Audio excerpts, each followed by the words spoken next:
Right, so I've got to ask a question. There's a question about Maven. Cycling Maven just posted on his Instagram story. A few of you sent it to me this morning. I'm going to do some talk about that, some discussion. Just quickly, some questions about what's in the bike around. We got the bamboo bike there. We've got a Serrata here. It's a Davis Finney Columbus SLX. We've got a Pragma Glycogen here. That's running lightweight wheels and a YOLO Chinese wheel up front. Behind that, we've got a super light bike, the Sculptura Merida, which is about the same frame weight as the Factor. So a great bike to have in the background, I'd say. And we've got a carbon fork here, which I took off of a bike because I didn't like how it looked inside. And this fork, I don't know, it could be totally fine. I just didn't want to ride it, so I put a Merida fork on the bike and then sold to a mate. But yeah, sold to a mate. Direct mount brakes, not bad, but industry looked over. Anyway, so the question is about the Maven bike. Durianrider, what's the deal? What's your thoughts? First of all, good to see Maven back on the bike, and he's heading to Tower 1 KOM, which is a fantastic climber. I think you'll have a great workout for that one. Maven, carb the fuck up, mate. Get the carbs in. It's a good climb, that one. And so good to see him back on the bike. And it's good to see Maven's always very transparent about his bike stuff, which is some people hate, some people love. I love it. I think transparency is what helps society go forward. And so he's did a post this morning saying his bike has cracked the Factor VAM, which is Dr. Ferrari's doping term, VAM, vertical meters ascended. And some people don't even know who Dr. Ferrari is. All right. Yes. Anyway, so the chain stay looks like seat stay looks like the seat stay, didn't it? The right seat stay has got a crack in it. In my opinion, that is a crack.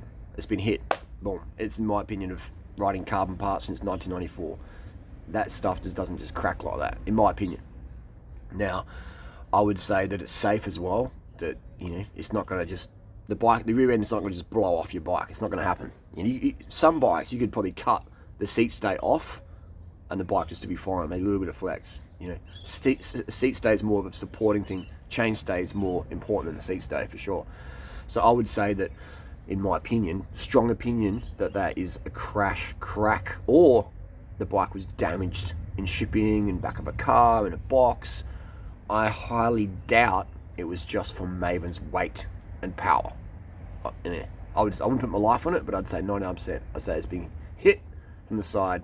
It's been knocked over by the cat, the kid, the dog, the pigeon, or it's been in the back of a car, something's put on top of it, it's fallen over on top of a car onto a join. It's so easy. I mean, like when you park your bike, you got to be careful. And these super light bikes, I mean, that Merida behind the Pragma Glycogen is like a 750 gram frame certified. It's so light. You pick it up and it's like paper mache.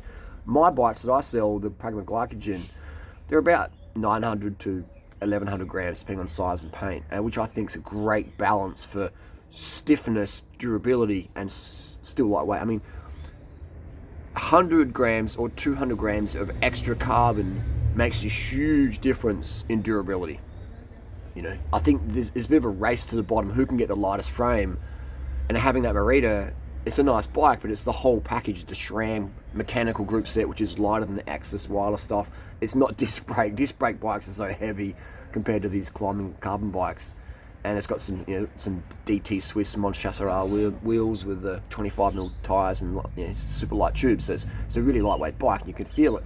But the durability, man, it ain't there. Like you can, when I park that frame, I'm like, all right, be careful, because if that falls anything, that's going to crack.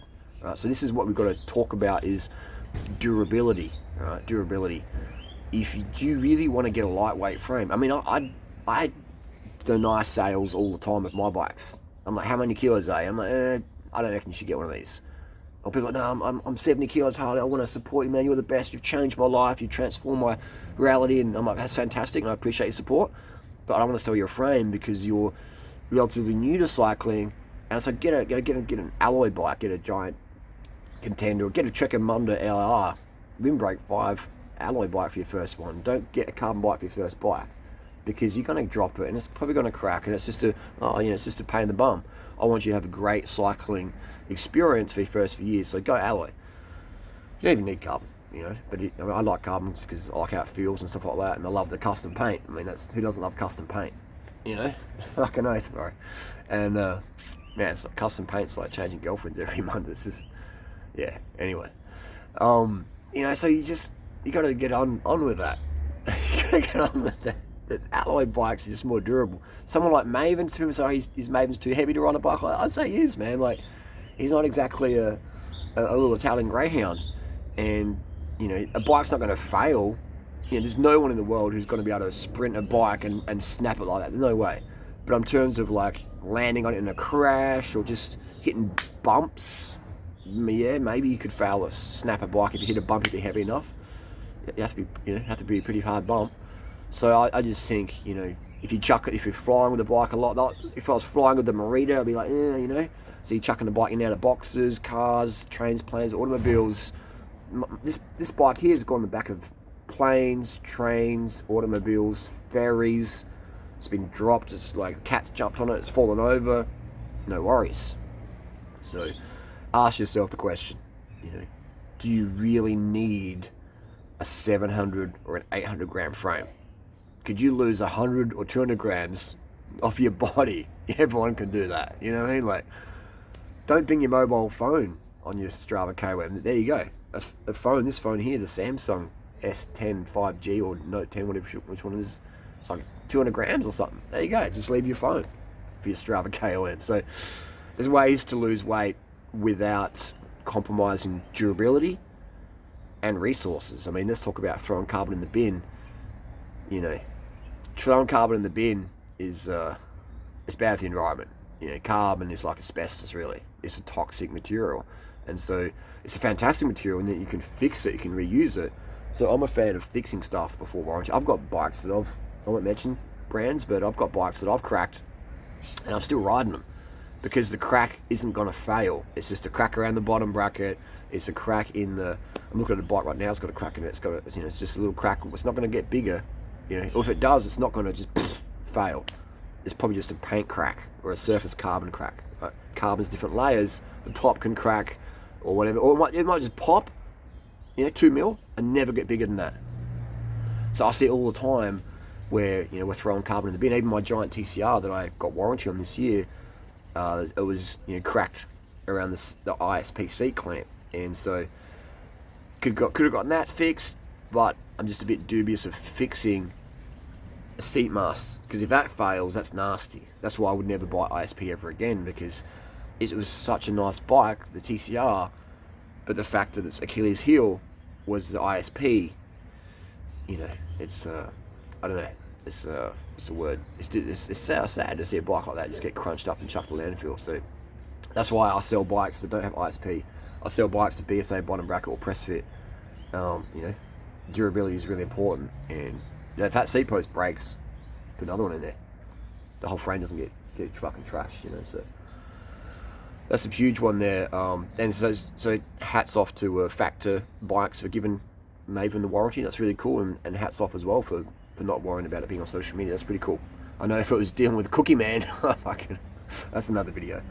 But you know, so that's the thing. But the whole question is one, why are we making carbon frames that light? It's just marketing bullshit. Nobody needs a 750 gram frame. Not even, you know, me or whatever. Like, you have to be really fucking lean and really fast to justify that. And even then, 200 grams you can lose elsewhere for durability.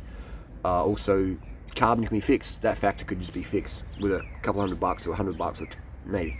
Let's be honest. How much money would go into the repair of that? Material wise, $5. It's $5 materials. Let's be generous. Let's be generous and say it's fucking $50 of materials to fix that frame. Alright? Why are we going to landfill that frame? Hopefully, Factor fix it up and then sell it to a mate or whatever. That's my thoughts, comments, and criticisms. All for transparency. Super light stuff. Do you really need super lightweight bikes? What's your weight? Could you lose weight elsewhere? Things like that. Disc brake bikes and a climbing bike. That's another video. We've covered that, but we'll cover it again. Thanks for your comments. Share them down below.